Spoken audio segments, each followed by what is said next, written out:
Greetings, Keishlings. Keisha, I'm here with my live reaction of Kingdom, Chapter 825. Alright. Is Shin actually going to be able to defeat the Vice Admiral? Vice Admiral, this ain't One Piece. Vice Commander of Han. Crap. What is his name? Haku'ou Koku. Also, we got a color cover because it's the, 19th anniversary. So, nice.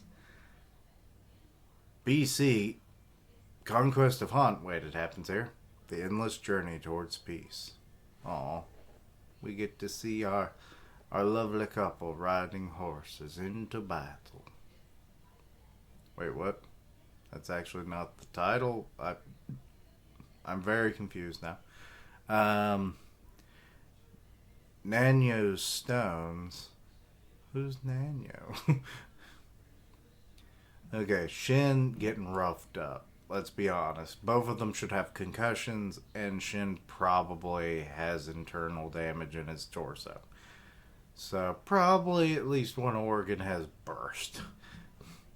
About to fall off the horse, and everyone's screaming, Shin! He wakes up just in time to block a strike. Shin Dono. He barely made it back in time. What a stubborn guy. A misunderstanding like that. Don't do it. Haku'ou Koku-sama. Captain. So they just keep saying his name. That man. Haishin unit. Shin. He's young, but not an easy warrior to underestimate. Why isn't our left army rushing to provide reinforcements? If only General Haidon of one of the 5,000-man commanders like Kaiun would come, this battle would instantly change. Haku'ou Koku's target was Shin's head, planning to finish him with reinforcements from the left if his alliance with Yoku didn't succeed. Even though Haku'ou Koku's main army was in a tight situation, there's no sign of the left army arriving. Just what is General Haidon doing? The reason is the Kyokai unit had faced them fiercely, blocking their path. Yeah! Do not let them through.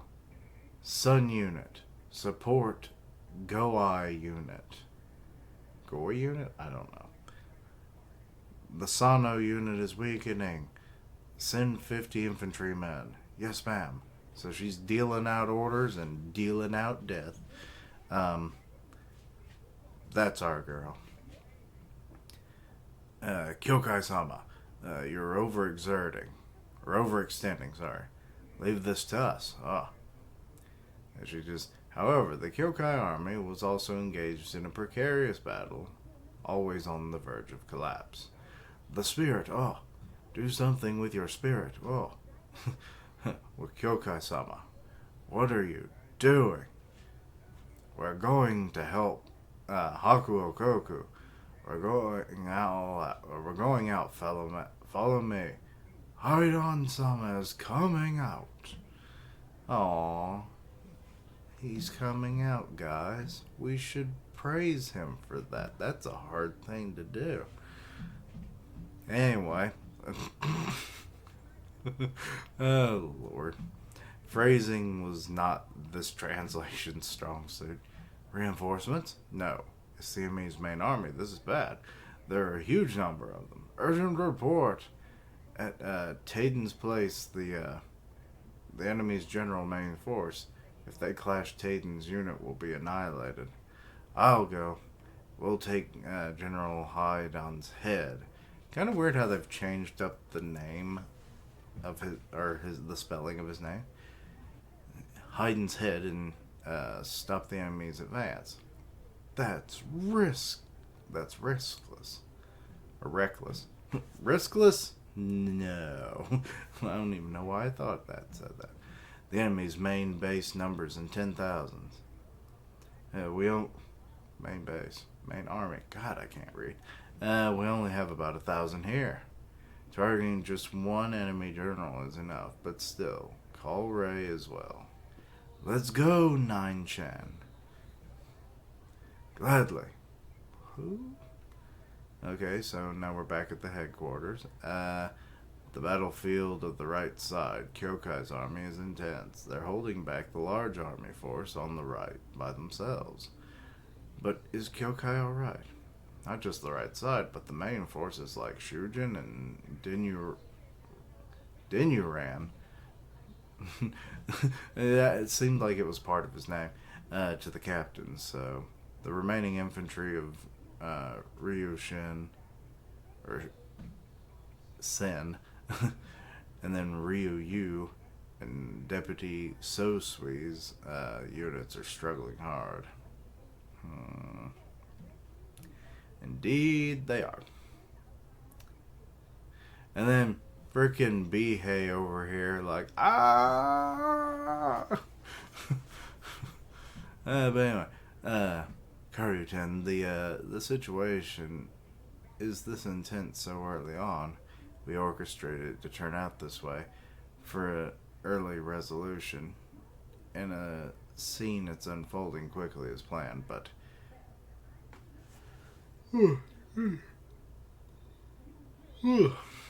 long day at work.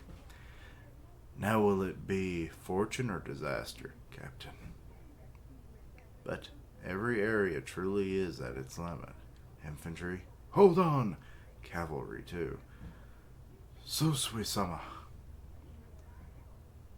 The Kyokai army continues to push hard, not knowing when it might fall apart. We have the deputy leading. We need to catch up with Sis ASAP or we're in trouble. It's impossible. There are too many enemies. Hurry, Shin. While our members hold out, you must somehow take down Haku'ou. Oh damn, he just got in an actual good hit.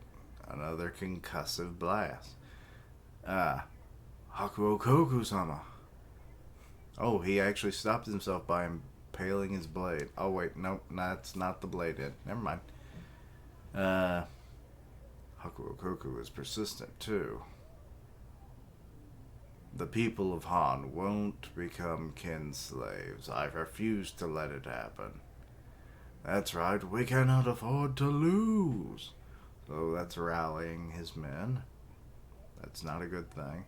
What are you saying? We would never make Han's people into slaves. Insan? Huh? Such a thing. I mean, he's speaking from the heart. I gotta go with the man on this. Has the situation in Nanyu not reached your ears yet? Not a single person in Nanyu has become a slave. Nanyu and we have strived together, wishing for a form of coexisting between Han and us. Along the way, we became companions, living and eating together. What? Okay, so they'd never reached them. Or was it strategically not brought to them? What nonsense are you talking about? Nonsense! Nanyu coexisting with Ken? Our Haku'ou army has been defending Nanyu for a long time. Wait a minute. Oh shit. This was the Nanyu army that got sent away. They weren't there. I know that. That's why I'm saying it. There is the fact that Nanyu's people are fiercely guarded and the Ken army live together with mutual respect. We have never wished to make the Han people slaves from the start. I've heard about Nanyu. Oh, so he has. However, I'm telling you that's just our own baseless assumption. The people of Nanyu conquered by force had no choice but to follow you. They harbored hatred in their hearts, but remained quiet only to protect their families. That was like one guy. That's right, exactly. Haku'ou, you hush. What's this nonsense about mutual respect when you've conquered them by force? You're greatly mistaken, you fools. It is not a misunderstanding. Then what is this? When I set out, I received a protective charm. Oh, Lord. A protective charm for safe return from a family in Nanyu. Okay. So the Nanu stones. So are there going to be other people that have these same charms? A Nanu stone? Is it genuine? It's not just the deputy. Yep, they all have them, either as a necklace or a bracelet. We all have them. I got mine from the cute siblings, Kyo and Chiku.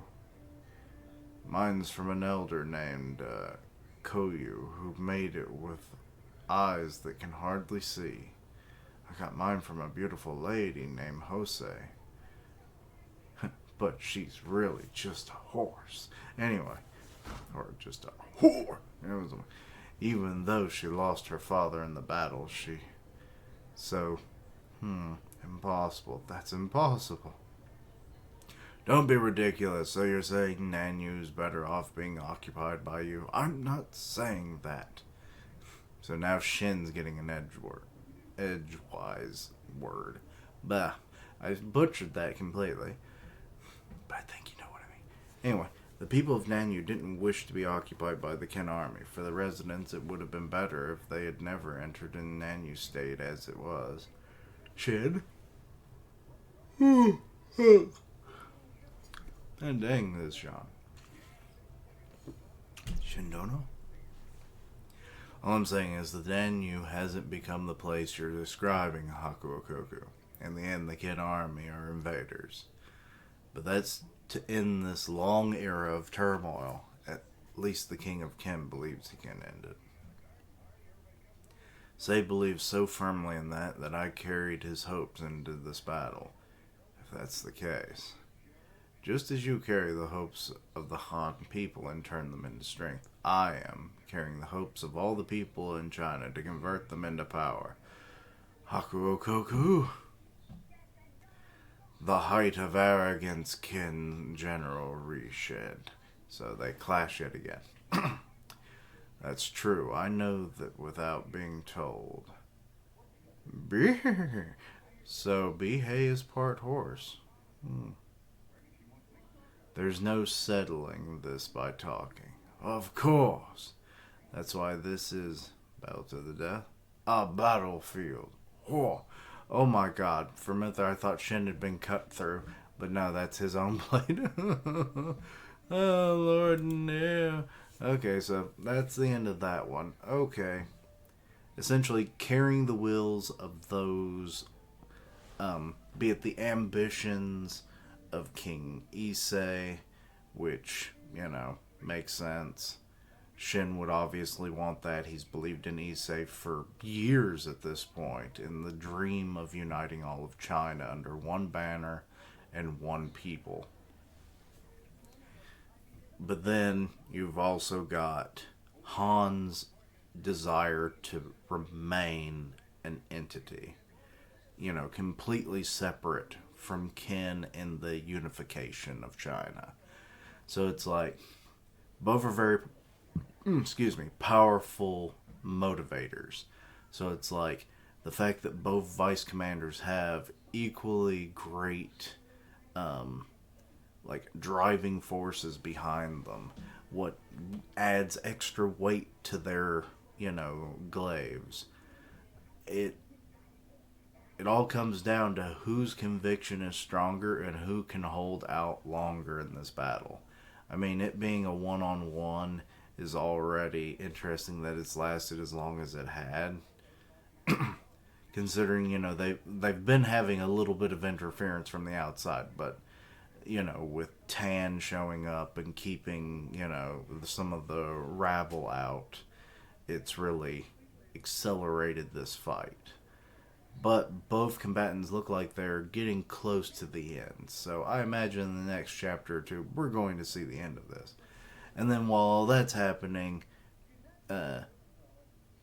Kyokai's just kind of being a boss, holding back like a major army, even though, like they said, it's kind of like a very precarious situation. Their own army could collapse at any moment, but they're also allowing this fight to continue. So, yeah. It's interesting, but the hopes of Shin winning is literally what's driving everybody at this point. Because it's like everyone's fighting, trying to allow him his moment to, strike a mighty blow for Ken in dealing with Han in this fashion.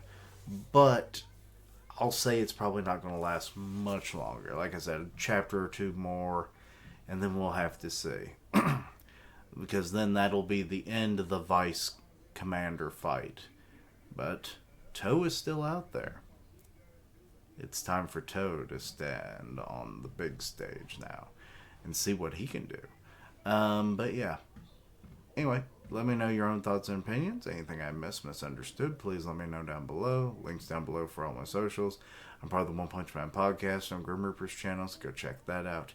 And as always, later days. Until next time, Quichling. Whew. So much, so little, but exciting.